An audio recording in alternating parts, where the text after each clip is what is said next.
Hi everyone, welcome back to my channel. I'm Huck. Today I am doing my best books of 2018. If you watched my 2018 reading and review video, you'll know that it wasn't a great reading year for me. There weren't a lot of books that I absolutely loved that year, and there were only 2 books that got 5 stars from me last year. So the books that I was going to pick from for this were relatively limited, but I have 5 books that I want to talk about, and I'm gonna go in the order that first I'm gonna talk about some rereads that I loved, and then talk about the new to me books. And I'm not going to go too in-depth into talking about these books because most of them I have already talked about in wrap-ups and things, but also because these are my favorite ones and it's probably just going to turn into just like an incoherent like babbling that like none of us need. So the first reread that I want to talk about that I loved this year was Seer of Seven Waters by Juliet Marillier. I mean, are we surprised that there's a Juliet Marillier book on this list? Like, no one's surprised at this point. This is the 5th book in the series, and this series is a Celtic historical fantasy that takes place in Ireland, and it follows a family through the generations. Each book follows a different woman in the family. This book follows Sybil, who is one of the daughters of Seven Waters. She is training to be a druid, but before she can become a druid, her family wants her to go visit her sisters on the island where they live with their husbands. It is Swan Island, where they train elite warriors, and they want her to go visit her sisters to kind of see how they live and decide for herself if being a druid is truly what she wants to do with her life, or if she would like a life like her sisters. And while she is there, there is a shipwreck and only 3 survivors. One of the survivors has completely lost his memory. One of the survivors cannot speak, and there is only one that we can really get information from, but he seems a little bit suspicious. So it turns into this very slow burn mystery. So in 2018, I was rereading the second half of the series because there are 6 books, and the year before I read the first 3 books. So in 2018, I was reading the second 3. Of the second 3 books, this was my favorite one, and I think part of why that was is because it was more similar to the original 3 books, the first 3 books, in the pacing and the tone. The setting is extremely different for this book because all of the other books take place pretty much in Seven Waters, which is surrounded by forest and all of that. And this book mostly takes place on a rocky island. So it has a very different setting and feeling to it in that way, in like the atmosphere.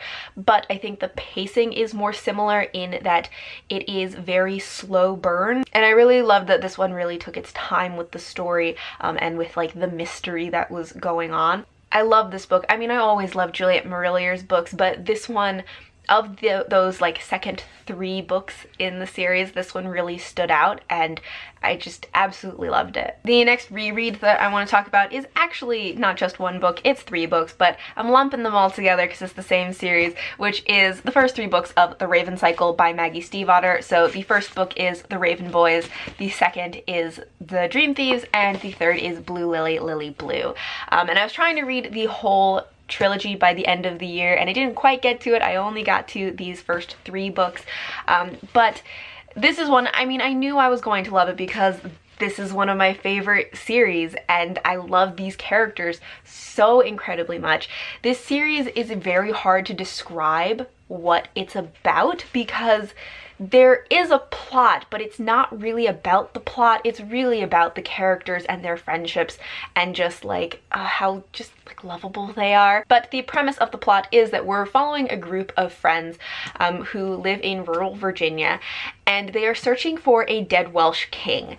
So there is a story about this Welsh king, that he is not actually dead, but he is actually asleep, and if you can find him and wake him, he will grant you a wish. And so they are on this quest to find the dead Welsh king Glendower. But as I said, that's not like really what the story is about, or Maggie Stiefvater's books, especially this series.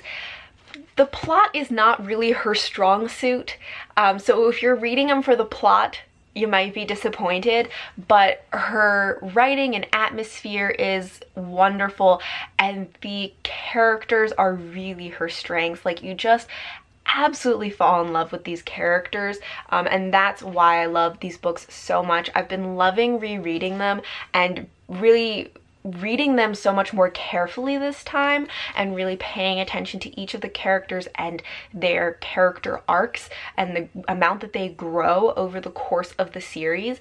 And I've been buddy reading this series with my friend Kara, which has been really cool to be able to discuss them as we go through and really understand these characters in a new way by reading them so carefully. And I just have been loving it. Of these three, the Raven Boys was probably my favorite one.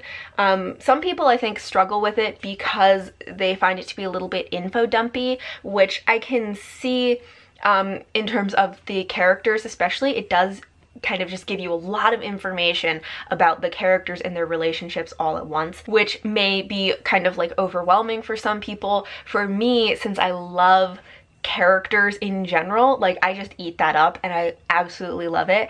So that's part of what I loved so much about this, is that they just give you so much information about these characters. Then of the series, my next favorite would probably be Blue Lily, Lily Blue, and my least favorite of the series is The Dream Thieves. But I didn't quite get to the Raven King, so that's not factored into this ranking. But yes, this reread I was expecting to love, and I did love, and I'm really glad that I loved it as much the second time as when I first read it. So now we are on to the new to me books, the ones that are not rereads, and this next one that I have did not quite reach 5 stars, but I still really enjoyed it, and it also is a new author to me, which I was excited about, which is Spellbook of the Lost and Found by Moira Valley Doyle. This is a standalone that is a contemporary paranormal fantasy that takes place in Ireland. It follows 2 groups of friends after a bonfire party when during this party somebody found a spell book and cast a spell to find what has been lost, and that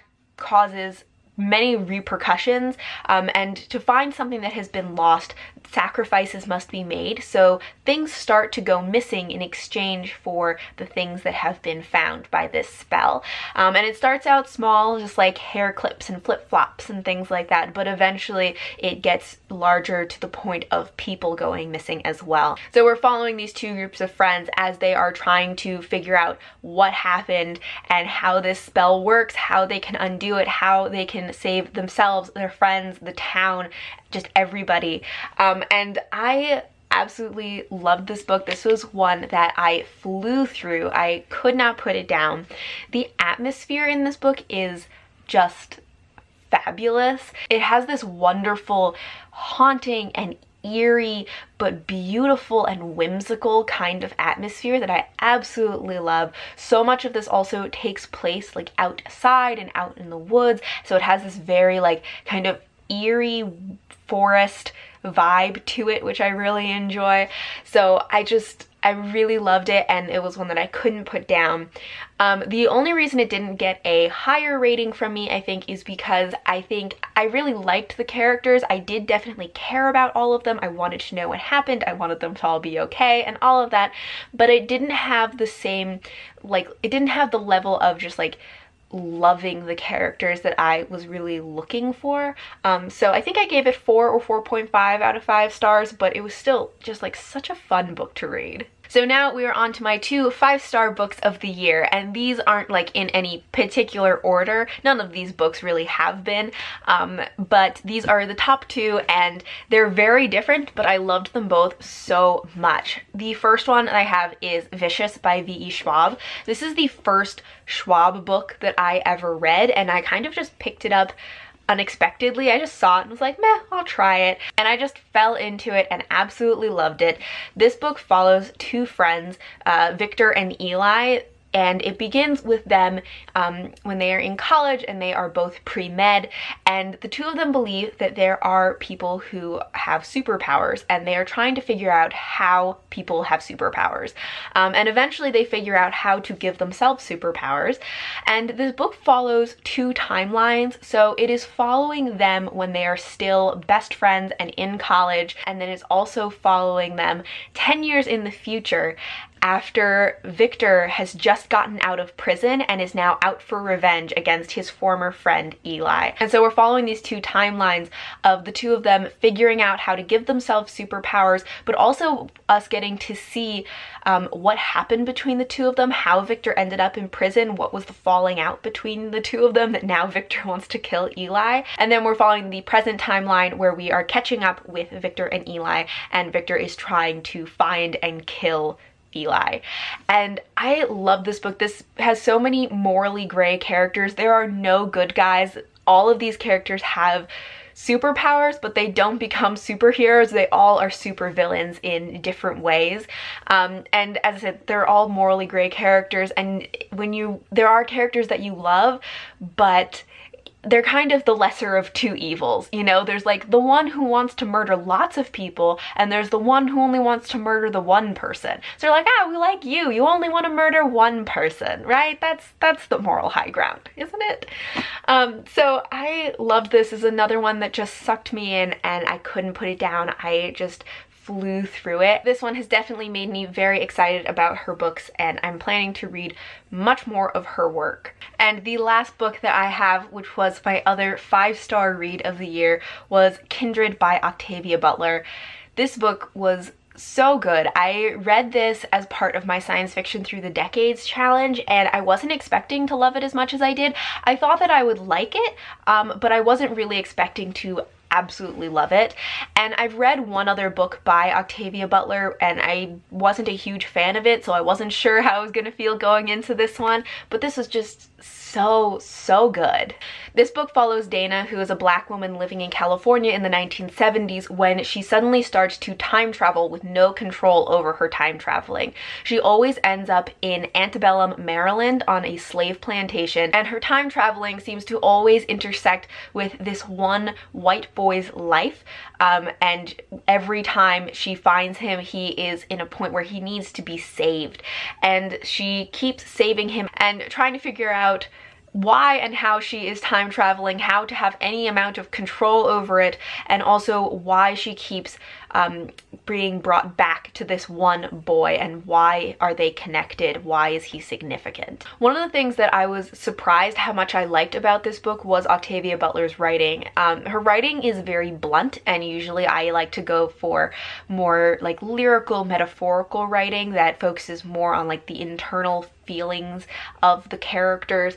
And her writing doesn't tend to focus a lot on like the emotions of the characters, but because of the way she is so blunt in her writing and describes what is happening around the character, it makes the reading experience so visceral, so that you don't really need her to tell you what this character is feeling, because it feels like you're feeling it along with her. It's just such an incredibly visceral experience. And again, I'm saying about so many of these, but this is another one I couldn't put it down.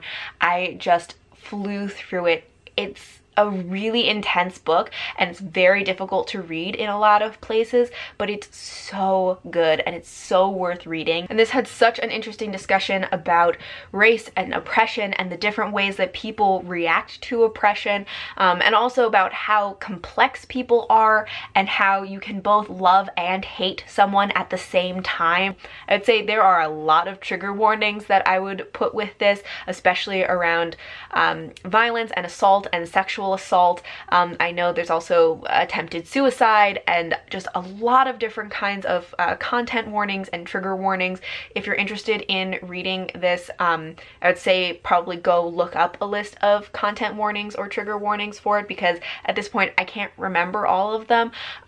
But if you are able to read it, highly recommend. It's so good and so worth it. So those were my top 5 favorite books of 2018. Let me know in the comments what some of your favorite books were, or if you also loved any of these books. Thank you all for watching, and until next time, bye!